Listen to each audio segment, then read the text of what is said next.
A native of Buffalo, New York, David Wolfram says warm weather brought him out to the West Coast over 4 decades ago. Once I had to start digging myself out to go to work in the morning, I decided there's better places to be, and I moved to California. And it was his artistic talent that kept him in the Southland, honing a skill he picked up as a young child. My father was a frustrated artist, so he taught me to draw when I was like 4 or 5, and I'd do knights and soldiers and trains, and I actually went to art school in the late 60s. Wolfram confesses he wasn't the best student, but after moving to California, he tried again, this time taking classes at El Camino College and putting together a portfolio.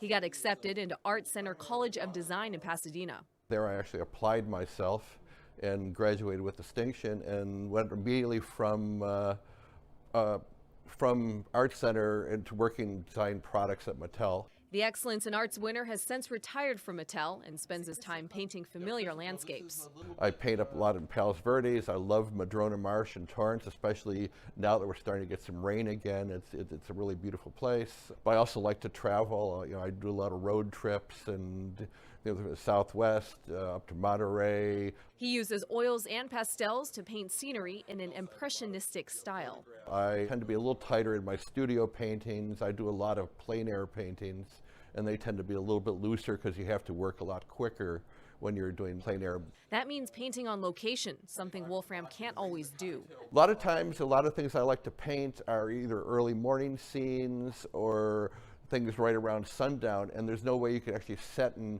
capture because that light, at that point the sun is really traveling quickly and the lighting effects really change quickly. He captures the effect on camera so he can recreate it later on canvas. Sometimes you have to work for photograph. Plus, anytime you're doing a large studio piece, that's something you couldn't do, in one sitting. So I need to have that in the studio. Wolfram was also a founding member of the fine art gallery co-op called Destination Art, located in downtown Torrance. Wolfram and a group of South Bay artists came up with the idea of the co-op, hoping to give artists like himself and many others a place to exhibit their work and give them a workspace to be creative. We all had studios at home, but you're always working sort of in a vacuum. One thing we like is actually the chance to work with other artists. We all sort of raise our energy levels that way. Which he gets to do with 6 different artists who rent studios. Wolfram showed us some of the work he does in his space. A piece can take anywhere from 1 to 3 weeks to complete. His work is shown at local art shows and can also be found at Destination Art.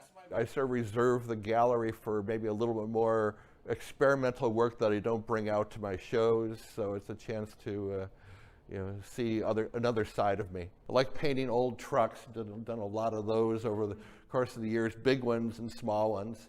Wolfram's work is also featured on the web. I have had work featured, like right now, Dakota Art Pastels, where I buy a lot of my pastels. I'm a featured artist on their website or their Facebook page. Wolfram, who serves as the vice president of the Torrance Artists Guild, also finds time to apply his artistic talent for charities. We did a project for the Torrance Festival of Trees, where I was the designer for this tree that we did as part of Destination Art, our art co-op. And it was called Have Yourself a Very Artful Christmas. And every single ornament, over 200 ornaments, were all handmade. That tree was one of the first sold. Wolfram also finds joy in passing his knowledge on to others, teaching classes at Destination Art and at the PV Arts Center.